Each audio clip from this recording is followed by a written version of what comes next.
Mariana, let's start from the present moment. June 2020, almost 6 months into the COVID-19 pandemic.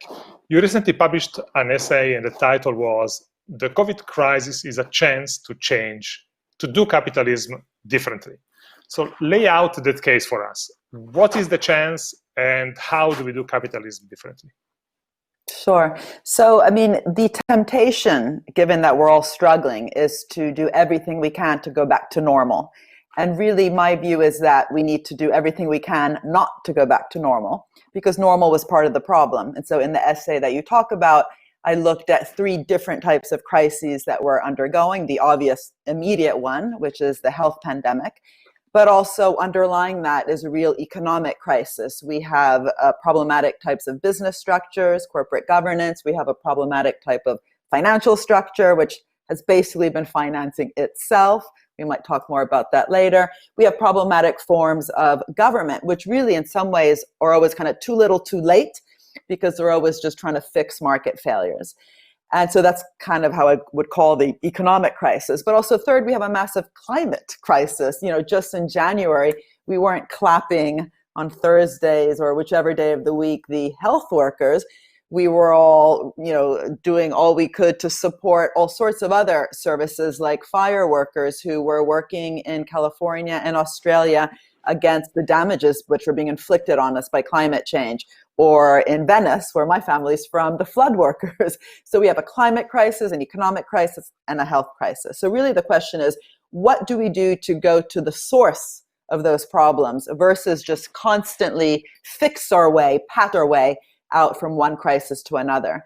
And I think in that sense, this really is an opportunity to rethink these underlying sources, but especially to do capitalism differently. And by that, what I mean is we often go to this kind of dichotomy of state versus market. And, as you said in your introduction, I wrote a book about the state, but really what we're talking about is collaboration and markets as outcomes of how business is structured, how government is structured, how civil society institutions are not only structures, but relate to business and the public sector. And this focus on relationships, the kind of ecosystem, the partnership, is what I hope that this crisis makes us rethink.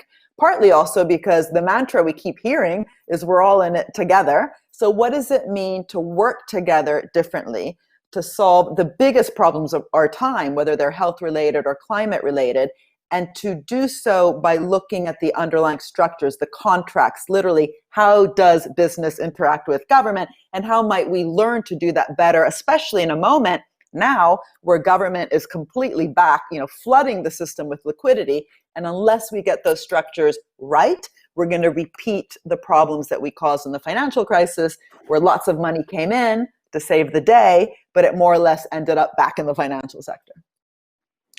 Well, let's take those points one after the other. So maybe about the role of government. There is this rather mainstream notion that governments need to stay out of the way of business and of markets and basically just intervene in order to fix problems when problems arise. You have built most of your career and you have devoted most of your research into making the opposite case, that governments actually need to intervene, shape, create markets. Explain us that. Sure. So I think it's not so true that the mainstream idea is that government sort of doesn't play a role. It's exactly what you said, which is that the mainstream view is this kind of lame, boring view of what that role is. And this idea that at best government is there to fix market failures means you literally have to wait for things to mess up, the market to kind of break down or to make a mistake before you enter. And so what I've been advocating really kind of specifically is that we need a different framing, one that's much more about market co-creation and market shaping, not market fixing. And what that really means is both, of course, investment in all those things, especially public goods, but not only that we need, from public education, public healthcare, but also shaping that process so that citizens benefit from it. I mean, if you look at, for example, all the investments that I talk about in my book, The Entrepreneurial State, the internet, GPS, touchscreen, Siri, all the things that make our smart products smart and not stupid, it's not really enough to just make those investments. We need to think, how do you govern that process? How do you govern digital platforms or some people call it platform capitalism, in such a way that really benefits citizens. Or take healthcare. It's not enough to spend as much as many countries do through public budgets and health innovation if then the drugs that come out of that process are either too expensive, that the same citizens who paid for it can't afford it, or that we misgovern the process, for example, allowing intellectual property rights to be abused. So the market shaping process is really also a call to arms to govern state investments, not just to spend, not just to invest, but to govern those investments which are needed in such a way that, really benefit the public. So that means really making public administrations more innovative, more courageous, bolder, and definitely the COVID crisis has shown that there are problems we cannot solve without governments, right? But at the same time, you look around the world and you see a sort of degradation of public institutions. So how do we cannot conjure up effective governance. So how do we start rebuilding the capacity of public administrations to play the role you just outlined? Right. Well, in fact, it's a great question. It's the reason I'm also very tired when I go to bed at night, because I've set up a whole institution here in London to do that. And in fact, we focus really also on the training and the education for that. We need kind of a new way of thinking. It's not enough to have new policies. It's exactly what you said. We need more able, capable public institutions. And I call this the dynamic capabilities of the public sector. And really, though, it's related to the previous point. If you don't have the view or framing of the public sector as a co-creator of value, and at best think of it as an enabler, a facilitator, a de-risker, then there isn't really the justification to invest in-house in those capabilities that allow you to create value, to take risks, to welcome uncertainty, to be an investor of first resort, not just a lender of last resort. And what's striking, and again, the reason I'm spending so much time on the educational side as well as on the policy and the kind of thought leadership research side, is if you look at any business school, where top managers go from the private sector, they get to take the coolest classes. Just look at the titles. It's like strategic management, organizational behavior, decision sciences.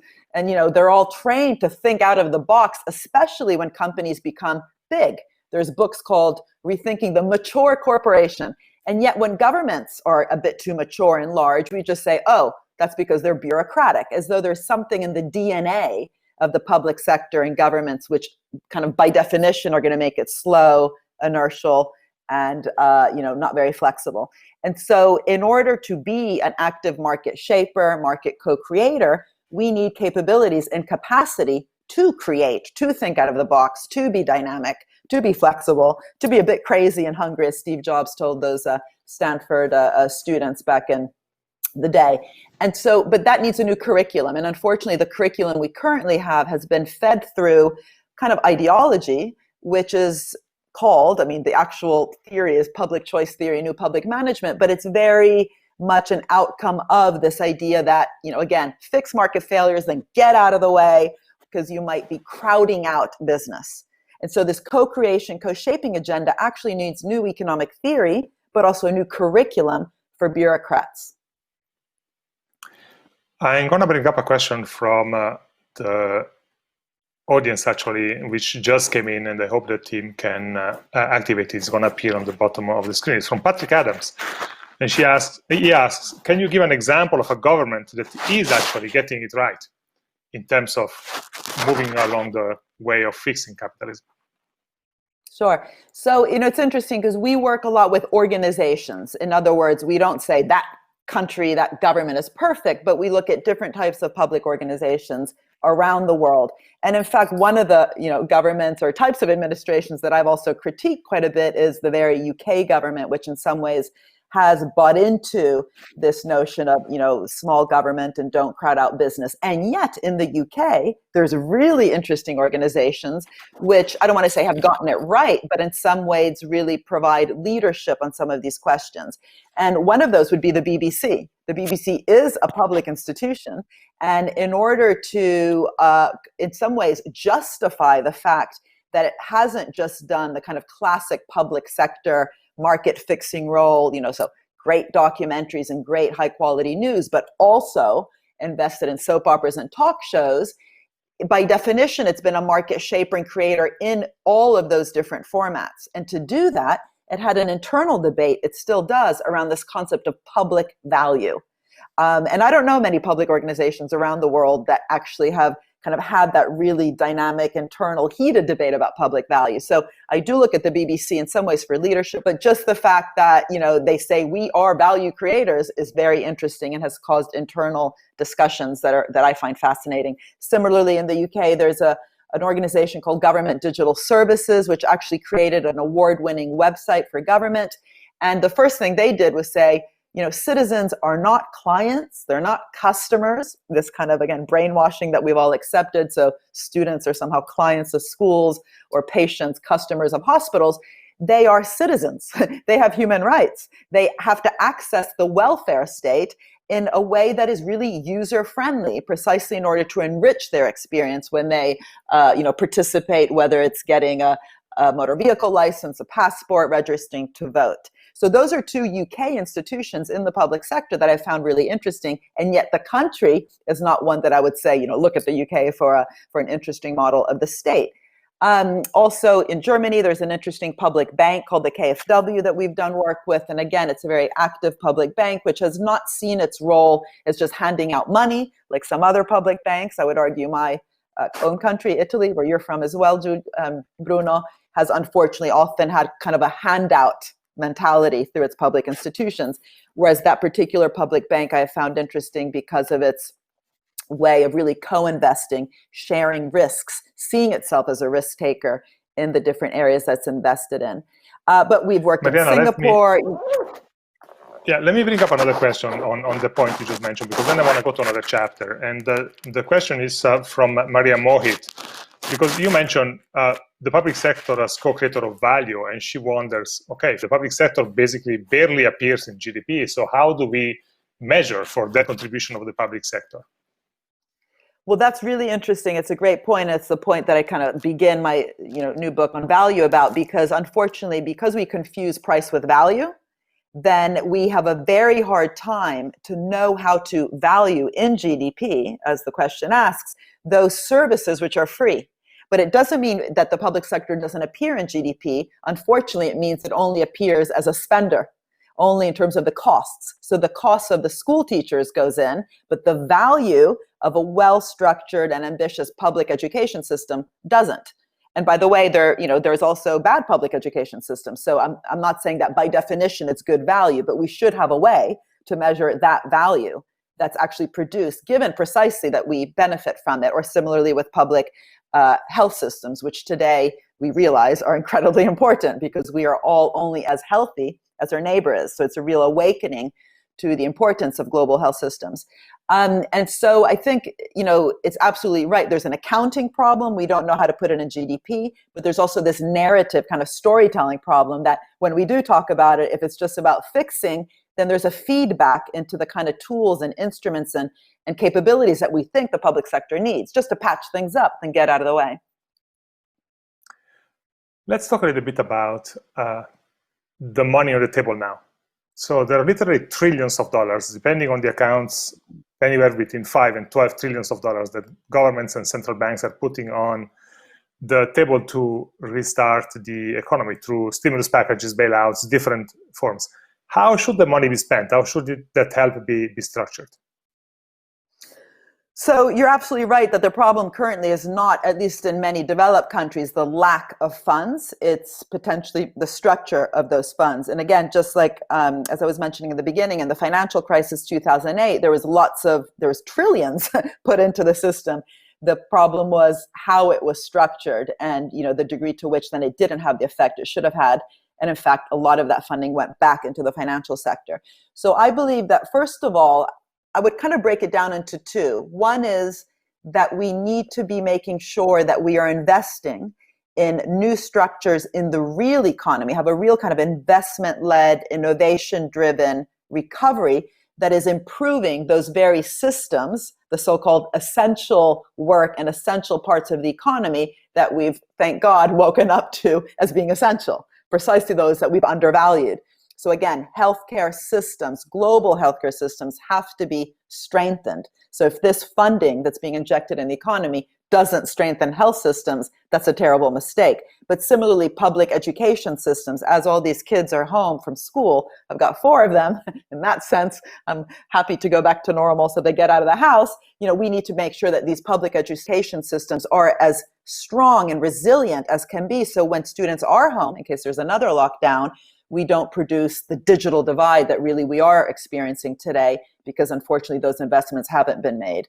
And so these are kind of real economy, investments that we need, and that itself would help us avoid the financial crisis mistake, where a lot of the investment that went in didn't actually create new structures in the real economy. But second, we need to make sure that especially those funds that are going to businesses, and there's many different businesses in different sectors receiving funds, especially those, say, in the sectors that are really on their knees, like the airlines, the hospitality industry, these bailouts or different types of assistance can really be structured in such a way to have conditions attached that look more at the long term. So you give an immediate, support, because we can't wait. You can't sit there and philosophize. An immediate support, but with contracts that look at the future. So the airlines, for example, really should be committing to, in exchange for the government support, reducing their carbon emissions. Or companies that we know have been in sectors which have overly used, tax havens, for example, should commit to stop doing that. Or those types of business practices which have been overly extractive, overly using things like share buybacks, could actually also be made to question their corporate governance structure in exchange for this assistance. And what we do see around the world is that some countries are being quite bold on that. Denmark has done just that. They've said that those companies using tax havens won't get support. In France, there was pressure for the airline Air France to make the commitment to reducing its carbon emissions. And you have Elizabeth Warren in the US and others in the US putting forward bills that would make sure that those companies that receive, bailouts don't just squander it around dividend payouts and share buybacks. So there is this global discussion about it. Unfortunately, it's not actually meeting enough action, and there's lots of lobbying by companies to avoid that. So, EasyJet just got a huge support from the UK government with no conditions attached. Fiat, a company that has received very large amount of public investment over the years, both in terms of worker salary support, but also some investments in the plants that Fiat has benefited from the state, and yet there was no conditions attached, really, at least explicit and direct, to the bailout that they've received. So it's, that's unfortunate, but I do think it's a time where even the Financial Times, more mainstream paper, is calling for conditionalities, or in some cases, equity stakes. Those companies that are really going under, if the government's going to save them, why not consider giving government some equity in those very companies? So you're not just socializing risks, but also socializing rewards. Mariana, I want to talk about your next book and the idea in it about missions, but there are many questions coming in. So let's take some of them, maybe with some short answers, and they're on different topics. The first one is from Yavnika Hanna. What is the role of small business in rebuilding society? You just talked about different kinds of business getting help. Small business seems to be the category that doesn't get that much help. So what is the role of small business in rebuilding post-COVID? Okay, so it's very interesting, because there is that impression that small business doesn't get help, and it's actually not true. At least the countries I've looked at, small businesses do get quite a bit of help. In some ways, I'll say something, that's a bit of a provocation. In some ways, you could argue they get too much help. Why? Because they're just seen as small businesses. And small businesses actually don't need to be simply condescendingly taken care of. They need real help, right? And so I'm someone who advocates for picking the willing, and this might actually, kind of go into the next question you were going to ask me, but it's appropriate to bring it up with a small business question. Too often, governments are asked to support a type of business, so small business, for example, a type of sector, let's say the creative sector, the life sciences sector, or sometimes a particular technology, so quantum computing. And my view is that we shouldn't be thinking that way. It's not about the firm, the type of company, the type of sector, the type of technology. It's the problems that need to be solved. Whether it's the digital divide problem, whether it's getting the plastic out of the ocean, whether it's forming a carbon neutral city. there's plenty of room for small businesses to find a role in that process. And what government should be doing is helping businesses to invest, to innovate, but just as much in services as in, goods, to be part of the solutions that we need to solve public problems. And if you're small, you need extra support because you're small and you might not have, the kind of equity and access that large businesses do to resources. But you're helped because you're willing to help society solve key problems that we might have. And, there's 17 sustainable development goals out there. Underneath them, there's 169 targets. There's plenty of room for small businesses to become part of that process. And I really advocate for governments to provide that patient, long-term, committed, strategic finance, not the impatient finance you might get from the exit-driven venture capital model, to companies that are willing. And again, if they're small, they need extra support. There's another question from Laurent van der Berg. Governments have their hands full of COVID, but if they want to change, where should they start? Well, one of the things that I guess, you and I have been talking about just now is first they need to start by actually investing in their in-house capabilities. And too often governments not only haven't done that, but then they've over-relied on other actors, whether it be the big consulting companies, the Deloittes, the KPMGs, the PricewaterhouseCoopers, to kind of take the risks for them because they're so scared of, getting in trouble. Because if government is not explicitly seen as a risk taker, it also worries about failure. And so there's been an excessive outsourcing to consulting companies, especially in the project management part of government investment. And the problem there, it means that you're not really doing. And if you're not doing, you're not learning by doing. And so you're not doing trial and error. So you're not learning. You become potentially stupid. And so one thing is to invest more in-house, it's not so much to outsource less, but to partner properly, also with the private sector. So private businesses, which of course will come into areas that used to be mainly publicly governed, like transport, education, health, or even the space sector. The problem is not the private sector coming into these areas. It's how does government then collaborate with these companies? And what I've witnessed is the kind of lack of, again, those kind of investments I was talking about, the lack of kind of trusting your own also management skills means that government has lost the capacity even to write the terms of reference.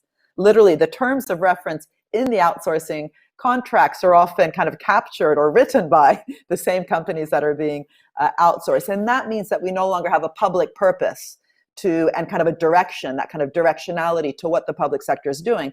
So, to get to the moon and back again years ago, if you look at the Apollo program, they outsourced a lot. There was plenty of private sector activity, Motorola, Electric, Honeywell. These were really important companies that helped NASA get to the moon and back. But if you look at the procurement contracts, they were really dynamic, very ambitious. They were also quite short, which is interesting. And when the private sector didn't deliver, NASA just threw the stuff back and said, nope, doesn't work, do it again. And so there was much more ambition and in some ways confidence. And this notion that I've been putting forward to be more mission-oriented, again, appeals to that notion of moonshots, but that's not just for these kind of big technological areas. By rethinking the welfare state, rethinking the kind of health systems we need, having really targeted goals around those social problems is what I think government should be doing. What are the goals? What are the challenges? How do you then redesign government tools and instruments to really welcome and crowd in that bottom-up experimentation by private, public, third sector types of organizations, but to do what? Not just to commercialize or produce economic value, but to help government and citizens solve, again, the biggest problems of our time. And I think that kind of mission-oriented lens, the dynamic capabilities within, the ability to redesign instruments to crowd in private initiative, all that requires new tools and capabilities, which unfortunately governments currently need to be thinking about better. Let's come back to missions in a moment. There is a question by Rennie Gleason, and this may be a bit political and you're an economist, but how can we expect a system that is the status quo to change the status quo? Do we need a different system? Yeah, so it's interesting because I think many are calling for a different system. Just last September, the Business Roundtable, so 180 CEOs called for a different system. They said the current system, it's being driven by shareholder value maximization. That leads to short-termism. We haven't invested enough in workers and communities. And they called really for a more stakeholder-driven system. Now, many of us have been writing about this for a long time, so we were very happy to see that, but not much has changed. So really the question is, what does it mean to move, to actually walk the talk of stakeholder capitalism, which means kind of really reinvesting the value that's created back into, again, communities, workers, working conditions, the planet, sustainability, and not allowing so much value to get extracted out, which kind of comes to the root of many of the ills that we currently have. And my view is that none of this happens. None of this happens just by waking up and saying, oh, we need to be more purpose-driven. We need to do stakeholder value. It only happens when it goes to the center of the system and when it's mandatory. So this is my point today about COVID. You have huge amounts of government investment coming into the system. Make it mandatory, not just voluntary about rethinking purpose and stakeholder value, that businesses can only access that, whether it's investment, whether it's a grant, loan, guarantee, even a procurement contract, unless it changes. So bringing purpose and stakeholder value to the center of our ecosystems, of the system through which government and business interact, is what I think is going to change things. And the point now is government has huge negotiating power. It has the upper hand. It's being begged to intervene. So this is the moment that really we cannot waste. And it shouldn't be seen just as a stick. That would be kind of a negative way to frame this. This really is about building a more inclusive and sustainable type of growth, type of economy, type of capitalism, if we want to stick with the capitalist system right now, and bringing that need to change, making it mandatory, not just voluntary, not just a Davos kind of talk, but conditional. This issue of conditionalities for me is actually key. It means a new contract, a new social compact between what it means for business and government to work together. So you mentioned sustainability. We have a question from Ken Lacovara. How can we move the value of ecosystem services and the cost of environmental degradation actually into the books of business and government?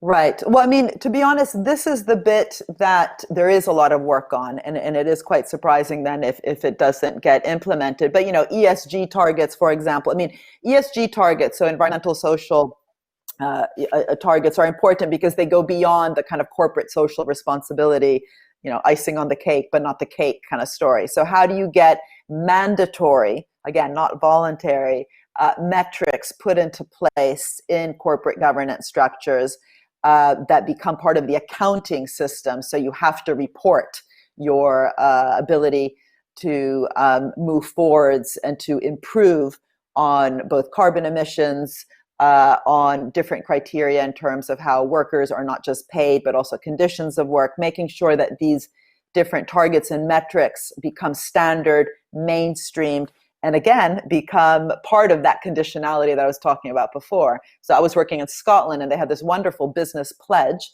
There's 10, well, not 10, I can't remember. There's a dozen conditions that businesses sign up to, which have to do with paying the living wage, with, again, reducing their carbon emissions, reinvesting profits into research and development and long-termism. But it's just voluntary. It's kind of like join the club, show that you're part of the solution. The more we can make these systems mandatory in order to access public funding, I think the more we will actually start reaching this kind of, value change. But we need to be valuing it. We need to actually have accounting systems that move forwards. Mariana, one more question from the audience and maybe a short answer because I want to keep the time to talk about missions. Can you comment on the decoupling of economies from stock markets? So the real economy and stock markets seem to be going in different directions. Crisis the first and exuberance the second. So how much is borne by the public and not the private sector today? So, right. So there's two different questions. One is the stock market. And yes, with COVID, as with other crises, we see that in some ways, I know it sounds simplistic, but what's good for people is often bad for the stock market. What's good for the stock market is bad for people. So they're obviously de-linked. And this is really a huge problem. We don't have a proper financial markets which are able to capture the kind of, different, again, criteria that need to be in place in order to make both our planet more sustainable, but also lives of people better, also in terms of working conditions. I remember once there was a time when Microsoft announced that it was going to invest a large amount of money in some research and development. I can't remember exactly, sorry for the lack of details here, but its stock price fell the next day. That is not strange, right? In other words, when you're going to make long-run investments, and all the things that I talk about need these long-run investments, that both is high capital investment, but especially there's risk, there's uncertainty, it requires a long-run view, all the things that the stock market doesn't necessarily nurture. But what's interesting is that, again, in terms of the public-private, I mean, unfortunately, what we've seen both with the financial crisis and now, unless we get these structures right, is that the public sector comes in, as I was mentioning before, socializes the risks, puts in the investment when the private sector isn't, and then when things go bad, again, the government picks up the bill. When things go well, the returns are privatized. So finding a real way to socialize both risks and rewards is fundamental. And, we don't do this. So the example I often give is the Tesla Solyndra story. These are two companies in the US that both got $500 million in a guaranteed loan by the government. Everyone knows the Solyndra story because Solyndra went bust and the taxpayer was asked to bail them out. They don't know that the same amount of money went to Tesla, which didn't go bust. But what was interesting was that what Obama said to Elon Musk at the time was, if you don't pay us back the loan, we're going to take 3 million shares in your company. Had he said, if you pay back the loan and you're successful, we'll get 3 million shares, the government would have made a lot of money from that. And this is what I mean by we need both a new narrative of government as investor first resort, risk taker, but also new systems. So, in that case, they need literally a portfolio and make sure that whether it's through equity or something else, the citizens also benefit from the successes instead of just bailing out the losses. Mariana, let's talk a little bit about missions. Last time we met, it was on your table a big manuscript that you were working on called Mission Economics. That's your next book. And it makes the argument that governments should structure their interventions both in terms of investing and of procurement, so the big tools they have, around this notion of missions. Let's start with the general notion. What do you mean by missions? Sure. So missions they're challenges, but much more concrete, right? So again, coming back to the Apollo mission, the mission was going to the moon and back again in one generation. The challenge above it was, Sputnik and, beating the Russians. But had they just say, let's beat the Russians in space, that wouldn't have galvanized the kind of activity that we now know produced all sorts of different spillovers, including the whole software industry, which was a spillover. So having a really concrete, ambitious, inspirational, targeted mission that you actually can say yes or no, did you achieve it, which is addressing a challenge, a societal challenge. And I always go back to the Sustainable Development Goals as the ones that today should be kind of the eye on the prize challenge, is the point. So, but the next layer down, right? So you start with challenge, a mission. The next layer down is the sectors, right? So instead of thinking in a sectoral way, like which sector are we going to help? Life sciences, finance, aerospace, aeronautics. You need to design these missions so they galvanize and catalyze as much investment and innovation across as many sectors as possible. And also, again, this word inspirational that I use, the more interesting, inspirational, new, that can really kind of be on the frontier of creating new areas, not just kind of tinkering on existing ones, the more it can actually inspire new types of investment. And the next layer down, right, so challenge, mission, sectors, the next layer down are kind of the projects. And this is where I talk about the need for procurement contracts, so government as purchaser, grants and loans to be redesigned to really nurture and catalyze, inspire bottom-up experimentation, whether it's by private sector companies in those different sectors, also different types of public organizations, or increasingly in third sector, kind of voluntary organizations, which in different areas like health and energy are important. So, that means not thinking about guarantees, subsidies, handouts, but again, designing instruments in such a way that focuses on the outcome that you want, but then how you get there is up to you. So the more differences, the more trial and error, the attempts, matter just as much as the kind of successes. And that's why we also need mission-oriented organizations, right? So in the US, the classic one was DARPA. DARPA invested and innovated around what later became the internet, which we all need. And what's interesting, though, that DARPA didn't just throw money at the problem, it innovated within.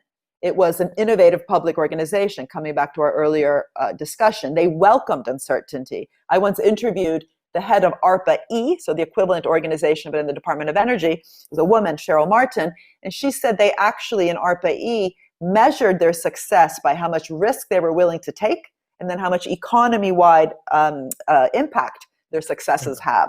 And that's very different from how civil service usually thinks. Again, that fear of failure, because if you mess up, you're on the front page of the newspaper. So it is also a cultural change. But missions are really Mariana, about an outcomes-focused government. Let's make it concrete. So let me mention two challenges and tell us how you structure attacking them or confronting them from a missions perspective. The first one is climate change. How you look at climate change from the mission framework. Sure. So first of all, there's different missions for different challenges, right? So climate change can have all sorts of different missions. And the one that I worked with in Europe, because I brought this tool of missions to the European Commission, and I was very lucky, I was able to write a whole report that then got voted on by the Parliament and the Council. So now there's legally a missions instrument. We use the climate change kind of challenge as an example to illustrate what this meant. And again, the challenge is climate change, but the mission could be, we need in the European Union 100 carbon neutral cities. And in order to do that, we're going to have investment in innovation across multiple different sectors, from transport to construction materials to nutrition. And you can imagine all the different projects within those sectors and new forms of collaborations between those sectors. And so then the question is, who are we even talking to? So if you're talking to a city mayor, right? Assuming they have a budget, not all mayors have budgets. This then can become how they think about really important questions like the future of mobility and their mobility strategies, how people move around a city, not just in terms of public transport, but from literally all the different things that citizens have to think about from the moment they wake up to when they go to bed, to how they are moving and interacting along the way. And that itself starts to have a strong kind of green, if you want, a design lens to it. And in fact, this notion of design, I think, is very important, because sometimes people, I think, create a dichotomy between, kind of old style planning, the kind of Soviet Chinese planning, versus, the kind of cool design thinking. And I think what we really need is a design lens on planning. And a lot of that means really redesigning the tools that a mayor in a city has. And especially, and this comes back to, in some ways, what we've been talking about along, how the city views its relationship with business. So in constructing that future mobility strategy, unless the city has a very strong carbon neutrality strategy and vision, it can easily then along the way kind of lose its objectives and allow, as I was saying, the terms of reference of the relationship with business partners to kind of get lost. The second example is actually the example of the moment, which is vaccine development. Right, a lot of governments are putting actually a lot of money into vaccine development and preparing for potential production if they turn out to be effective. How do you shape that process from a mission-oriented framework? Well, that's a great question, because often when I talk about missions, I look at it actually from three different ways. One is the public sector kind of tools that we were talking about. Then also the policies, like a carbon neutral city policy. But then the question is production. How do we produce differently, right? So that's almost a different dimension. And vaccines have to be produced. And there's no lack of public or private money going into different areas in health innovation. It's often just misgoverned, and it doesn't have that mission-oriented lens. So what a vaccine mission-oriented lens would do would be to, first of all, focus on what the mission itself is. And having, a globally accessible, free vaccine means that you're going to start governing that process in a particular way. And what we need to then to do is to really learn the mistakes that have occurred with misgoverning the process around all sorts of different disease categories, from diabetes to cancer, where you have huge amounts of public investment going in. Just in the US, $40 billion a year dollars goes into the health innovation process, but then the patents are misgoverned, and the prices themselves of the products don't reflect that public contribution. We had written a report called The People's Prescription, making the point more generally, not just on vaccines, is that we need things like patent pools. So instead of allowing, patents to create so much secrecy and patents to be so wide and strong, meaning hard to license, you need the patents themselves and the knowledge underneath them to be pooled, and also the licenses in some ways to be compulsory. So you have to license in order to really share that learning. And what's interesting is that we talk about collective intelligence. That's the new trendy word. I don't know if you've had a good TED talk on that, but collective intelligence is the new buzzword. But how do you govern the innovation process from a collective intelligence angle that really needs to govern that kind of really wide sharing and openness and transparency of the underlying knowledge production?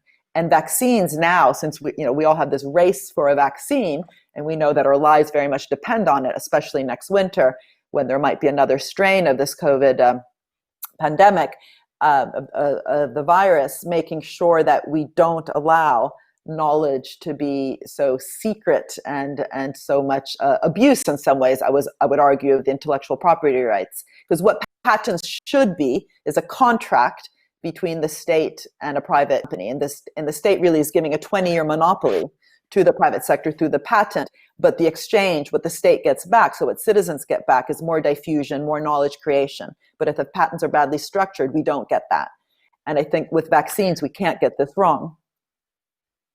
Mariana, let's take another question from our audience because it leads exactly into that point. It's from Anna Tunkel about the partnerships to address structural challenges. She asks, what are some necessary tools for innovative public-private engagements? Can you share some good examples? Can we go practical here with a couple of examples? Yeah, I mean, interestingly, again, coming back to the COVID situation, I'm seeing, this point in Denmark of the conditionalities being attached to tax havens, or in France with the airline conditionalities where they had to reduce their carbon emissions in order to get bailouts. That itself is a form of partnership. I would argue, again, coming back to the BBC example, I think this is an interesting example of a partnership that I think can give us a lot of lessons of how to think in a mission-oriented way. Back in the 1980s, the government had a real ambition. It was basically a literacy ambition to get adults and kids to know how to code. And in order to do that, and the BBC in some ways was on the frontier of this, they needed to invest in a computer that would actually find its way in all the classrooms. And they needed businesses, they needed business partners to help produce that computer, which ended up becoming the BBC microcomputer. And the only two tech companies that we even probably know about today in the UK, Acorn and ARM, actually came from that process. They were part of that procurement process, which then led to the BBC microcomputer. And that's just an interesting partnership because, of course, profits were made. This isn't about charity or corporate social responsibility. This partnership went to the core of what they wanted to produce. And they did make profits from it, but it was in order to help the public sector achieve what at the time was, a real ambition to get people and citizens in the UK to be digitally literate. And I think the lesson really today, for example, in the space sector, where you have a lot of different companies in space, from Elon Musk or Richard Branson, but it's not always clear how they're helping the large amounts of government funding in space, which have preceded their investments, in some ways crowded in their investments to achieve kind of public objectives. You almost have the opposite. You have astronauts, I hear today, that are complaining they can no longer see anything in space because of all the garbage that is being left up there by lots of this private initiative. And the point, again, is not private, bad, public good, but how do you really partner in a mutualistic, symbiotic way, not in this kind of parasitic way on the back of public investments without then helping the public kind of achieve the goals that it's trying to meet. Mariana, I'm going to hijack one more question from the public because Mark Wallenberg is asking, it seems like your vision would be perfect for the European Union to adopt and provide leadership globally. I suspect it means rather than the US or China providing the leadership. And he asked, do you think that's possible? I know you're working with the European Commission, so I'm asking you, how is that work going? Do you see real momentum actually in that direction? So first, I should say it's not just in Europe. I just had the honor last week to give a talk to 40 U.S. Mayors. Actually, sorry, they were global mayors, but lots of the mayors were in the U.S. And I spoke specifically with one from Los Angeles and New Orleans, and they were, very up for this approach. So I'm hoping that the missions approach does also diffuse throughout the U.S. We're also working with the approach in Latin America, in South Africa, where, as Bruno mentioned, I'm an advisor. In Europe, what's been interesting is that the work that I did actually, as I mentioned, became kind of law. I don't know if we can call it law, but there's a legal instrument. It had to be voted on by the Parliament and the Council. And what they did next was to choose kind of 5 broad mission areas, of which, climate and clean growth, and even the future of the soil, cancer, are different kind of mission areas, and how to transform those mission areas into kind of concrete missions. One of the things they've started doing is, in fact, forming mission boards, which then are, for each mission area. And these questions that I've been talking about the willingness to experiment, to welcome risk-taking, is something that's coming up in the boards. In other words, do we actually have also the capacity in the member states across Europe to govern this process? And so my experience is, especially my work with different countries, is that what really makes a difference is not setting a mission. And by the way, on setting, the more we can bring citizen engagement in ex ante, not just ex post, the better. And the Plastic-Free Oceans mission itself, in some ways, was inspired by the cultural sector. So that wonderful documentary that Attenborough did, on Blue Planet. But what I was saying is, it shouldn't just be relegated to kind of like a part of government that thinks up a mission, right? So say the Department of Innovation and Industry. It really needs to be seen as cross-cutting. And that's what makes a difference, cross-cutting across government departments. So in the Treasury or the Ministries of Finance in different countries, that's often where I see the bottleneck. So if you continue to see economic growth in this very siloed way, and not outcomes driven, and not putting the citizen, if you want, at the core of how we think about what the economy should be doing, so the economy should serve people, not people serving the economy, then this kind of mission-oriented thinking is harder. In fact, in the European Commission itself, I find that it's easier to talk about this in the DG for innovation than, say, DG ECFIN, which is where all the kind of finance, and economic kind of discussions take place. However, there's definitely improvement. And the fact that the head of the European Commission, Ursula von der Leyen, has put the Green Deal at the center of European strategy, and the European Investment Bank kind of calls itself now the climate bank in some ways, and the European Central Bank is increasingly having discussions about, say, the Green Deal, then I'm very positive about what the future might look like, because that's when change happens. Change happens when we move the kind of climate discussions outside of the departments of the environment to the treasuries, to the central bank, to the European Investment Bank. And when the head of the whole thing, whether it's a president of a country or the European Commission, says this is going to direct growth, because growth doesn't just have a rate, it has a direction. So putting the Green Deal at the center of how we think about economic growth is central. It's an uphill battle. It's far from perfect, but I'm very optimistic, at least in terms of what I'm seeing. And I do think the COVID crisis is going to make all of this much more urgent than ever. Mariana, there are many other questions, but we are running out of time. So I want to finish on a question about another one of your clients. And it's really funny and strange to call him client, because that's Pope Francis. Pope Francis has read your book, The Value of Everything. He has publicly said it was a great reading and he learned a lot. And apparently now you have weekly calls or bi-weekly calls with his collaborators. Tell us about that. Okay. Yeah, so I need to remind my publishers to put the review on the back. Sure. That's a good point. Edition. The review from the Pope, what can be better? Yeah, so I mean, the discussions with the Vatican actually began even before that wonderful, letter that he wrote. It was a letter he wrote to an Argentinian judge, which went viral, where he talked about my book as having some essential kind of, ideas and solutions for the crisis of capitalism.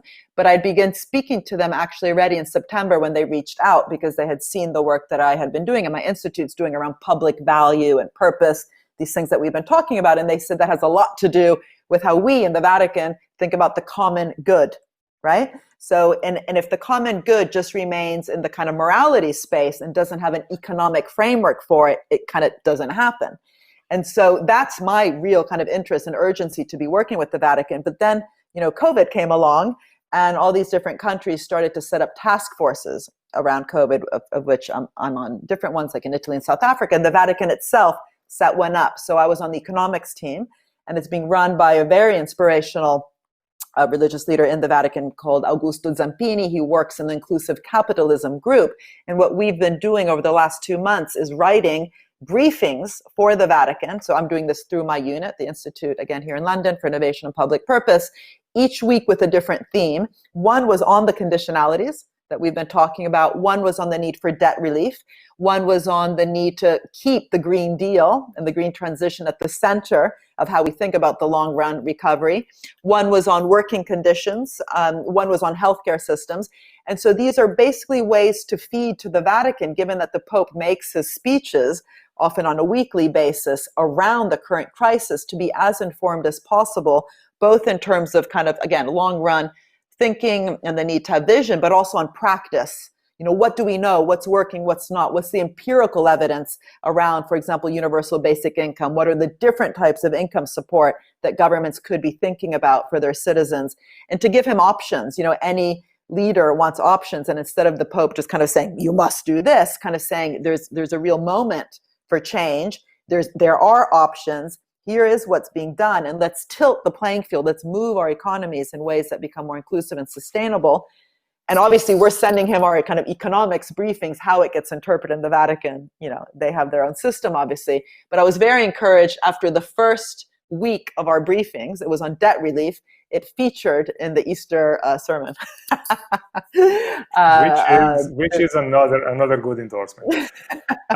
Mariana, thank you very much. Thank you for your work. We're looking forward to the next book and to continue the conversation. Thank you for being with us today at TED 2020. Thank you very much. It was a pleasure.